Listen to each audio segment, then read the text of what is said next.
Welcome to Diaspora Career Challenges, where we dive into the questions every diaspora and immigrant loves to hear. Where are you really from?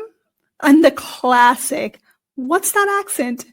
Because clearly your name and accent are far more important than your qualifications, right?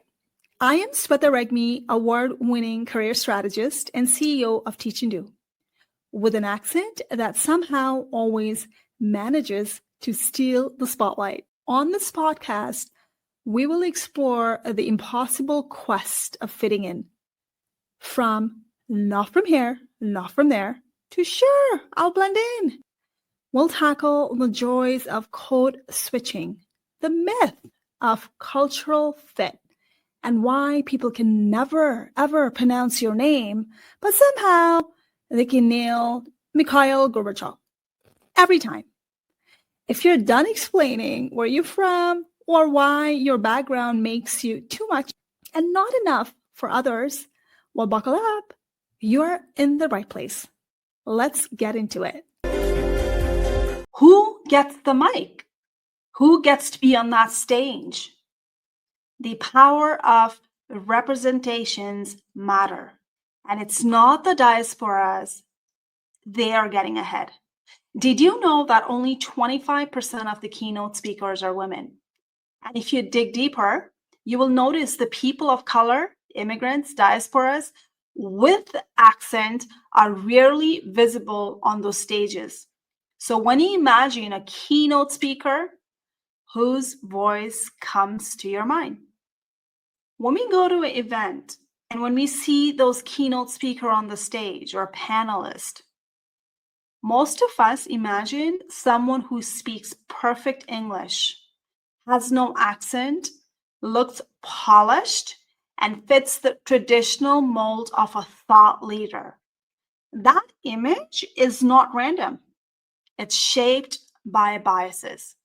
And it's why so many voices from immigrant and diaspora communities are missing from big stages. When I started creating the content after quitting the corporate world, I started writing about my lived experiences. And in that moment, I started calling out the workplace culture. All I had back then was my voice and being uncomfortable talking about issues that nobody was talking about. And here's something powerful. People who never liked my content, who started following me, started approaching me years later to be the speaker for their events. And that time, I questioned my talent. Why me? I don't fit in as a keynote speaker on the stage. I don't sound like them. I don't look like them. I had my own biases. So when the right moment came in, these same organizations reached out to me for sponsorship and allyship. So no referrals, no red tapes, no nepotism. It was all earned privilege. And a lot of us from the diaspora community and immigrant community, we don't have that privilege with the top organizations and connections at the top companies to get what we want. And this is where we have to show up differently. This month, I was invited at the government, at the city where I was a keynote speaker for their career development day. And what's fascinating was when I was sharing my lived experience, because that's exactly what they wanted me to share. How did I go from survival job to leading a team in the top companies by building the brand? Now, later on, their employees came to me and said certain words that triggered me. My story is your story. I felt seen. I can totally relate to what you said today. Thanks for the actionable advice that I can take it right now with me. That was fascinating. They said, I felt seen today. Your story was my story. Now I know I'm not alone on this one. And these people resonated with me. And let me tell you something. Whenever I attended any speaking event with a keynote speaker, it was hard for me to relate with their lived experience.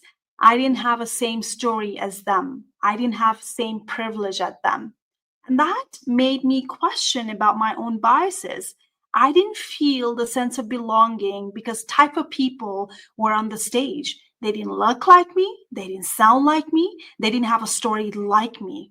And this is the problem we have on the stage when we don't see the people like us who have an accent. See, for years, I tried to blend in and I tried to fit the mold of what I thought a career professional should look like and sound like. And yet, despite working hard, I often questioned myself. Did I belong? Was I talented enough? So the turning point came to me when I stopped trying to fit in and started speaking up. I began creating the content around the trending topics, sharing my insights, lived experience, and reaching out to the media personnel and organizations who genuinely care about the diversity. Slowly, people started to recognize my expertise.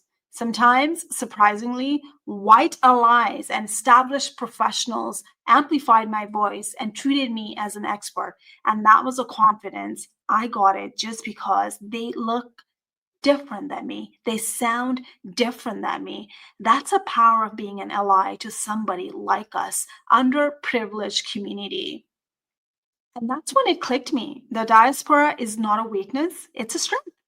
Our unique perspectives, cross cultural understanding, and lived experience are exactly what the world needs, especially in the spaces where representations is minimal. My story, my experiences, things I had often questioned about myself resonated with them.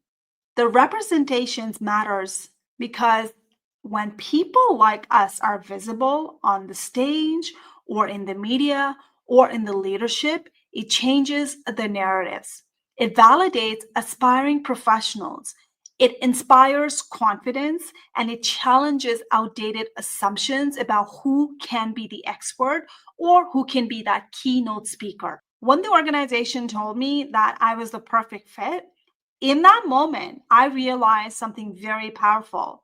Sometimes the people who see your potential don't look like you, but they recognize your voice. They recognize your experience. It was a reminder that representations matters.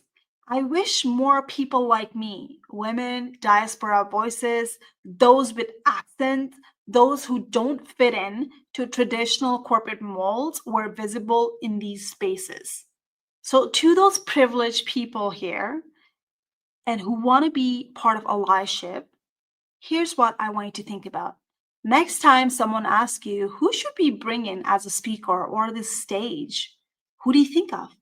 Someone who looks like you? Someone who sounds like you?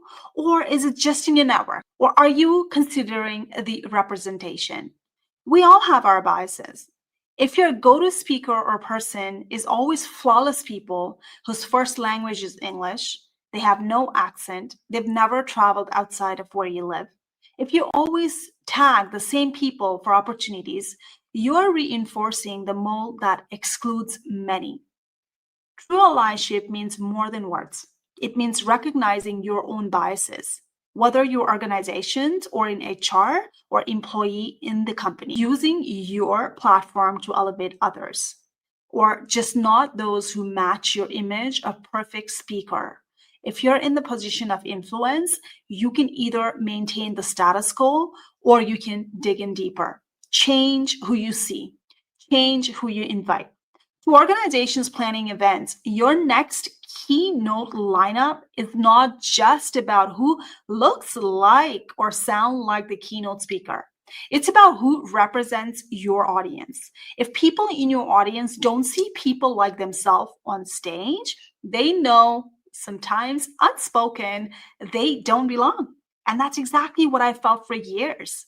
And if you talk about diversity without showing diversity in your panel or in a speaking stage, it's just a talk without walking. Representations matters, not just because it looks good, because people need to see themselves.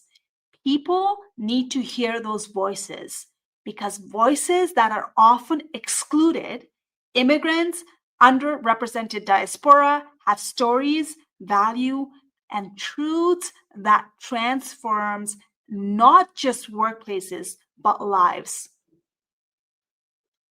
If you're from diaspora, here's my message.